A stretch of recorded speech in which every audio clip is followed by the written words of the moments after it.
The Facts of Medicine, presented by the Harvard Medical School and the Lowell Institute, with Dr. David D. Rutstein, Professor of Preventive Medicine, Harvard University, and Mr. Parker Wheatley, General Manager of WGBH-TV.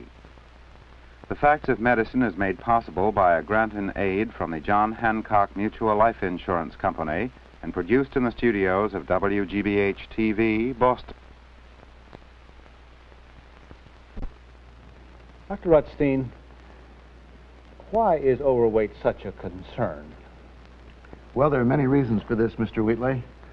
First comes the question of vanity, I guess. I think people who are not overweight probably look more attractive than those who are, and the girls certainly think they look more attractive if they're not overweight, and I suppose they do. And among men, too, I think that men become very obese, they're likely to look pretty sloppy. So I think vanity is one reason, and one reason we can't neglect, even though we're supposed to be talking about health and disease. This, I think, is something that is also important. May I, for both sexes, defend vanity, if you mean good appearance? Oh, I'm not opposed to vanity, Mr. Wheatley. I think it's fine. But our problem tonight, I suppose, is to discuss the health and disease aspects of overweight. And I think we have lots of evidence about this, more evidence perhaps than we would like to have, because some of the evidence looks a bit grim. But why don't we just go ahead and try to cover some of this evidence for you by looking first at what happens to overweight people in comparison to normal weight people in terms of their tendency to die. In this first chart, we have a little chart right here in which you see these are insurance company figures collected by Dr. Dublin. And you see this is a normal weight individual, and this is an overweight individual. This is percent overweight, and you see the greater the overweight, the larger the number of excess deaths. By excess deaths, we mean the number of deaths which occur more than you would expect to occur in a population of normal weight. This scale goes up to 200%, and you see the overweight person almost reaches the top of the scale. This slim fellow here has no excess death, no excess mortality, we call it, and you see the more overweight, even only 20% overweight, has a relatively large amount of excess mortality. That means these people die younger. So that people who are overweight don't live as long as people who have normal weight. So this, I think, is one important reason for being of normal weight, Mr. Wheatley. That's a very concrete one.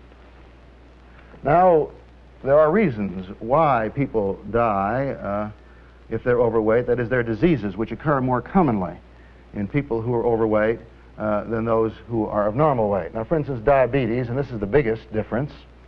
You know, diabetes is a disease in which we have trouble burning up our sugar and some of our fats, and you see that diabetics in general have, obese people have 283% more deaths from diabetes than people of normal weight, according to insurance company figures. And that's quite a bit of difference. That's almost 3 times as many, because 283% is excess. That is excess over 0 deaths. That is over the normal death rate. This is an excess death rate. Which comes first, the overweight or the diabetes? Usually overweight, I think, among diabetic individuals, particularly those of middle age. Now, one of the main reasons why patients with diabetes die earlier is because they get diseases of their heart and blood vessels, and also tend to have strokes and more kidney disease than people who don't have diabetes. But even if you don't have diabetes, but you are overweight, you can see that deaths from coronary disease in this country, and insurance company figures again, are about half again as great among people who are overweight as among people who are of normal weight. And this isn't the only disease that does this. There's diabetes and coronary disease, but there are other kinds of diseases which do it too. Now, the diseases of the liver and the gallbladder. Now, here's a disease we call cirrhosis of the liver, which tends to occur, or at least it tends to cause death more frequently among obese people, about 1.5 times as many among obese people as among normal people. Now, right alongside the liver is the gallbladder, and you know that gallbladder disease is supposed to occur in people who are fair, fat, and 40, and therefore deaths from gallbladder disease occur among people who are overweight more commonly than they do among people who are of normal weight, and about half, again, as many deaths from gallbladder disease among overweight people as among people who are of normal weight. Did you say fair, fat, and 40? Seriously, Dr. Rutstein? Yes, I did, because I think if you look at the hospital, among the hospital wards and the patients, you find that it's more common among women, and it begins about 40, and it's more common among obese people. So we say fair, fat, and 40. I thought you meant fair complexion people. No, men I meant and people. women. I was talking about women who were fair. Now, auto accidents and falls, for different reasons, cause some excess and overweight. You can see that people who are overweight tend to be more clumsy, tend to have more accidents, tend to have a harder time getting out of the way, and if they're hurt, perhaps don't do quite as well as they might if they were not overweight. So we have here accidents and falls, and particularly if surgery is connected with it, there may be an excess mortality. And a relatively simple disease now, appendicitis, which we all consider as a fairly simple disease. Here, even in appendicitis, you see, there are over twice as many deaths among obese people than among normal people. And this probably has to do not with the disease itself, but with the difficult problem the surgeon may have in going through a big layer of fat tissue, so that the mechanical problem becomes more difficult with fat deposited all around the appendix and the intestines. So the mechanical job becomes more difficult, and complications after operation are more frequent. So you see there are a number of diseases for different reasons that cause more deaths among patients who are overweight, or among normal individuals who are overweight, and then among those who are of normal weight according to these standard tables. Why do people get fat at all? Well, this is, of course, the important question, isn't it? People get fat because they take in more fuel than they burn up. When we take in food, we take in fuel. And if we take in fuel faster, then we burn it up, and then we have to store it somewhere. And we store it pretty efficiently in the form of fat, but if we keep storing it over a long period of time, we just get fatter and fatter. Now, actually, a long time ago, I suppose, when man lived in the forest and had to get his own food, he didn't have the opportunity to go to the grocery store every day and get excess calories every day to take in. What he did was to go out and kill an animal and then store away some of this in the form of fat. Having done that, why, he was able to go along for a few days when he had nothing to eat. But now we have something to eat every day, and that means that we've got to be careful how much we eat every day and see that we don't put away more than we should. And of course, the amount of food that we take in becomes very important. But we measure the amount of food by things we call calories. And all a calorie is just a measure of energy, just the same as the amount of, you can use calories to measure the heat you can get when you burn coal. And actually, the way you measure calories in food is to burn it up and see how much heat it gives off. And that's what it does in our bodies. It burns up in our bodies, and it gives off heat. And we use this in the form of energy, just the same as a steam engine uses the heat from the coal for energy. We put in more energy than we burn up, well, we've got to do something with it. We store it for future use. Now, a lot of people think, of course, that if you eat a lot, that means you're going to get fat. That's important. True enough, but it depends what you eat. The quality of your food is almost as important, if not more important, than the amount of food you eat. So that you can compare equal weights of food, for example, and you can find that comparing equal weights, you will get different amounts of energy out of those foods. Now, I've got a little scale over here, and I thought I just might show you some commonly used foods and just give you some idea of the difference in the amount of energy you get. Now, these calories, I said, are things that you measure when you want to burn things up. Now, we got some cupcakes down here. We've got 2 of them. And if you eat 2 of these cupcakes, you get 300 calories. If you eat 1 apple, put that over here. Actually, if you weigh these, you'll find the apple is much heavier, but the apple only has 80 calories. And that's because the apple doesn't have as much of the material which produces lots of calories, which I'll tell you about in a moment. I want to show you some more foods first. How many calories in the cupcakes, Dr. Rutstein? 300. 300 in the... 2 cupcakes and 80 in the apple. Now, let's take a bar of chocolate here. And the apple's heavier. And the apple's heavier. That's exactly right. Let's take a bar of chocolate there. That's got 160 calories. And here is a bunch of grapes. I don't know whether we can balance it on the pan or not. I guess we can try. You see the grapes are much heavier, but the bar of chocolate's got 160 calories, and the 10 grapes here only have 70 calories. So you see we have all kinds of things. And they're the same kind of thing, of course, with different kinds of cheeses. I have cream cheese in one hand and cottage cheese in the other. The cream cheese has 100 and the cottage cheese has about 25. So again, these are equal weights. These are each an ounce. And then we've got this thing that puts on a lot of weight, potato chips. Over here, I got just 7 of them, but there are 10 calories a piece in those, 70 calories. And we can take this big piece of celery over here, which weighs more, and you see only gives you about 10 or 12 calories. So it makes a difference what you eat, the kind of food you eat. Now, why does it make a difference? Why do the potato chips have more calories in them, more energy in them than the celery? Well, in general, food is made up of 3 kinds of substances. And we'll go up to the board and put it up here and give you an idea of what we're talking about. We have things called proteins, and proteins are the building blocks of the body. They build up worn-out tissue and build new tissue in children who are growing. And protein you find in things like fish or meat or eggs or milk. And each gram of protein, that's about 1/30 of an ounce, has 4 calories. You have carbohydrate.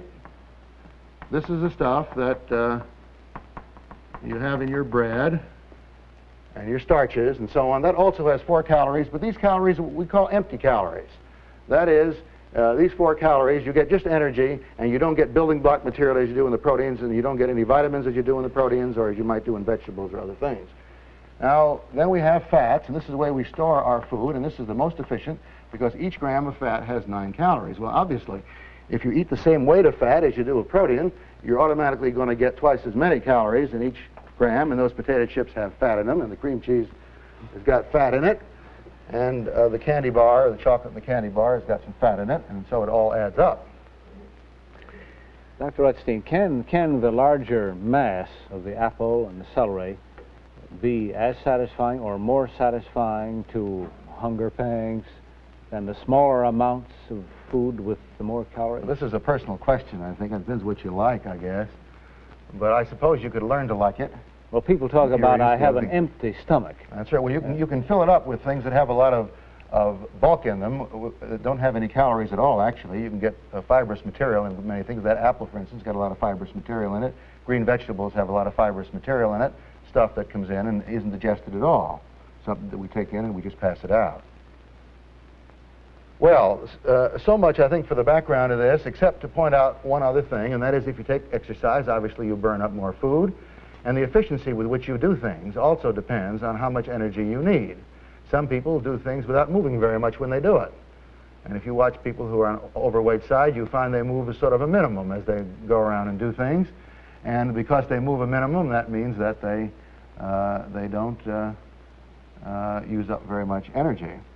And it's probably a good idea to try to move around a little bit more than you usually do if you're overweight, to try to burn up some of that food.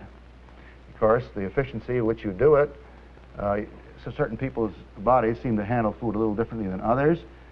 Just the same as certain automobiles will give you more miles to the gallon of gasoline than you will in other kinds of automobiles. They work a bit more efficient.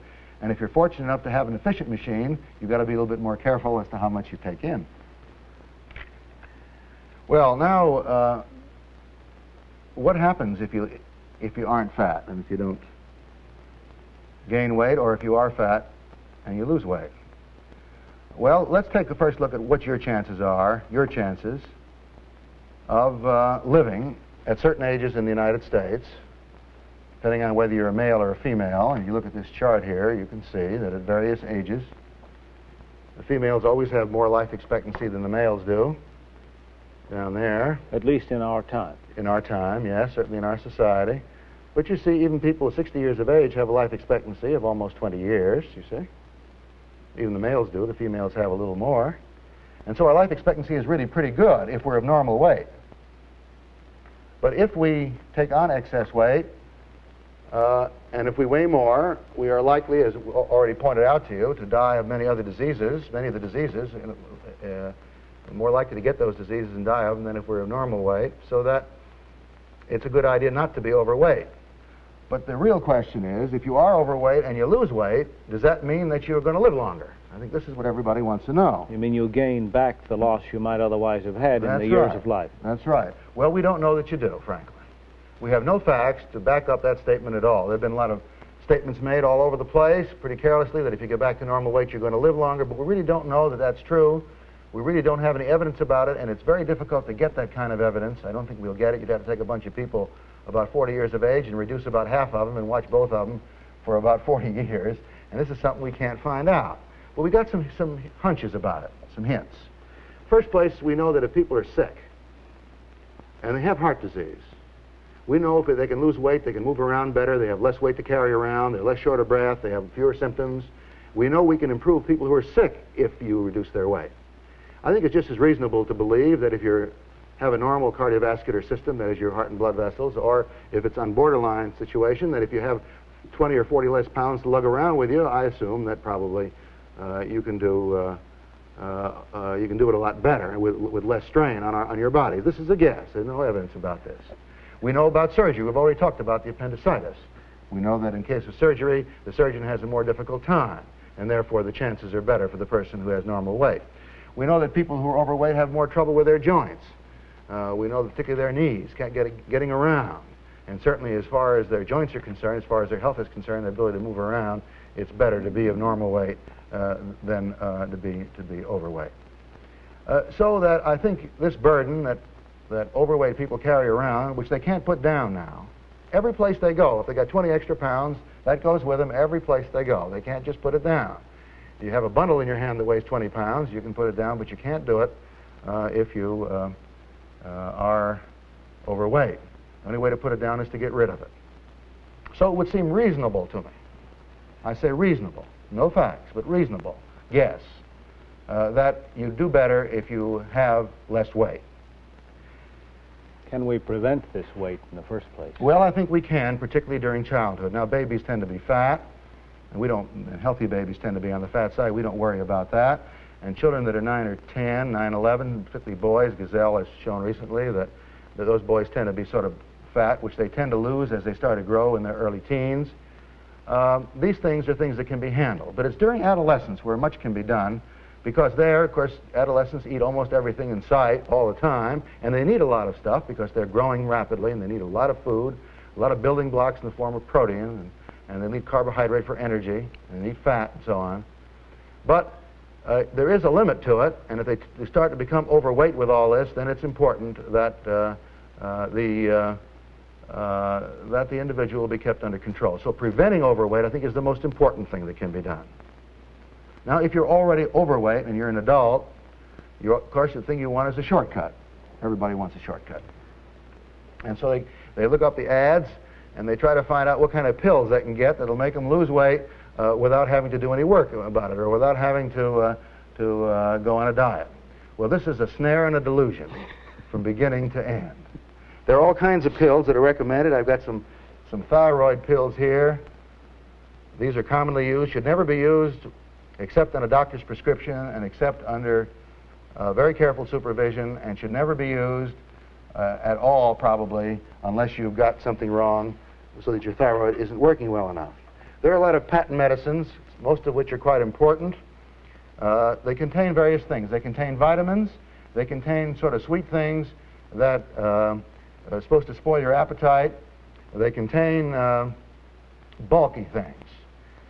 So that here's a typical bottle of the kind of thing you'd buy for maybe $3 or $4, which, as I tell you, isn't worth it. They come in great big pills, too, so that they make up bulk. You can get tremendous pills here, and you can buy those if you'd like. Again, they won't do you very much good. They even give you, maybe even give you a little carton to carry them around. The pills are so big, you have to have a convenient way to carry them around. You can get them in all shapes of packages, but it's all the same thing. It either contains, first place, it can't contain thyroid because you have to have a prescription to get thyroid. It usually contains vitamins. Usually contains maybe some milk solids. It might contain a little sugar.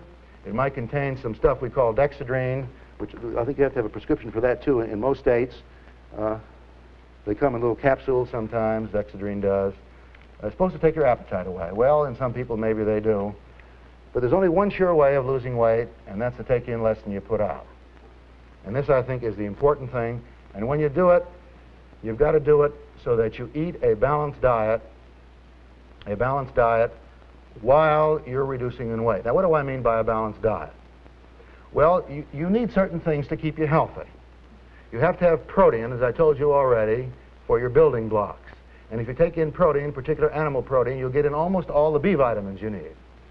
And then you need some green and leafy vegetables, or maybe a little butter once in a while, because that will give you some of the A vitamin you need. And if you take some orange juice, or any kind of citrus fruit, grapefruit juice, lemon juice, and so on, you'll have then all the vitamin C that you need. And if some of the meat you take in is pretty dark, you'll have all the iron you need. And if you take some milk, you'll have a balanced diet because that'll have some lime in it, as well as a little protein. Well, I've got a balanced meal right over here, which I'd like to show you. You can take a look at this. That's a dinner. This is a dinner. This is a well-balanced dinner, and a rather attractive-looking one. You have hamburger here, which provides you with the protein and the meat, you see, and the meat, and there are vitamins in that too, and some iron. And we have a green vegetable over here in the form of this green squash. And we've got some lemon to squeeze on top. You can save a lot of calories, you see, by taking the hamburger and broiling it instead of putting butter over it or something and frying it. And later you can put some lemon juice over it. And I'll tell you that most people that like hamburger with butter on it will probably like it with lemon juice. It really tastes very good. And here we have this green salad over here that has some tomatoes on it, which have vitamin C, the same thing that occurs in citrus fruit. We have some green leafy vegetables, which has some vitamin A in it, as we had over here in this vegetable. And here we've got a glass of milk. We don't have as much citrus fruit as we ought to have, but perhaps if you had this on a day when you had a glass of orange juice for breakfast, I think everything would be just fine. You'd have some lemon juice here, and you would do just fine with this kind of a diet. And not only would you do fine, but you'd lose weight. May I have some grapes for dessert, Dr. Rutstein? You may. You could have grapes for dessert. Very well. You could have some grapes right there, and you'd only add 70 more calories on, and you could have those, and that would make a nice dessert and a pretty good meal, and I think you ought to feel pretty satisfied with that. Now, you can vary. This isn't the only meal you can take, of course. And almost everywhere you can get tables of calories. Most of your health departments around the country give you tables of calories where you can look up and find out which are the proteins and which have the high calories in them and which have the low calories in them. But it's usually pretty easy to guess which is which after you've studied it for a little while. Is the point about this meal that you can have the right amount of calories for a reducing diet and still have a tasty, delicious meal that ought to satisfy hunger? That's right. I think that's exactly right. That's just exactly the point. And more than that, you notice there was no bread on that meal. There was no butter. There was no sweet dessert. There was no chocolate. There was very little fat as you looked around that, because that's got a lot of the calories in, as I told you before, 9 calories for every gram of fat. And there are a lot of little tricks that you can use when you prepare the food to cut corners on adding the extra calories to it. But it's not only during the meals that things are important, but it's in between meals, and that's when we usually get in trouble. In between meals, we start taking snacks, and when we take snacks, we tend to pick up foods of relatively high calorie. I mean, ice cream, chocolates, sundaes, milkshakes, and so on, all have extra sugar added, all have a lot of fat in them. And so you tend to take things in between meals that are high calorie. You can't reduce weight if you're going to live on beer or on soft drinks or on candy or on a lot of bread and butter, although bread and butter is good, and you can have 2 or 3 slices a day of it. But you can't have a lot of rich pastries. There are certain things you just can't do. Cream in the coffee, Cream in the coffee, break. sugar in the coffee. Also, of course, the matter of alcohol is important. There's calories in alcohol somewhere between proteins and fats. Depends on the drink, of course. The sweeter the drink is, the more calories. The drier the drink is, the less calories. But it's a pretty good rule that if you have a cocktail before dinner, you better not have dessert. This is just a way of balancing it off. It makes up about for the dessert, and you can have it either way. But you can't have take in a lot of calories in the form of alcohol. You shouldn't anyway. You can plan your meals. You have to watch out for these things, but don't fool yourself. Either decide you're going to go on a diet or you're not going to go on a diet. 2 questions, Dr. Rutstein. You mentioned something that sounded very much like exercise, to move around a little more if you're obese, earlier. Well, I think exercise is really very good because it does several things. First, you can burn up energy. I don't mean that you go out and become a fanatic about exercise and walk miles and miles and miles, but it means if it's a little errand around the corner, why should you take your car? Why shouldn't you just get up and walk? It'll just burn up that much more food. And when you sit down at home at night and tonight as you're looking at television, you may want to reach for food, and this is a tendency, but whenever you're sitting still. Well, now in general, if you have an urge to take in a lot of food, usually if you get up and walk around and think about doing something in the form of exercise and don't spend a good deal of your time just sitting, you'll find that you're less likely to be reaching for food.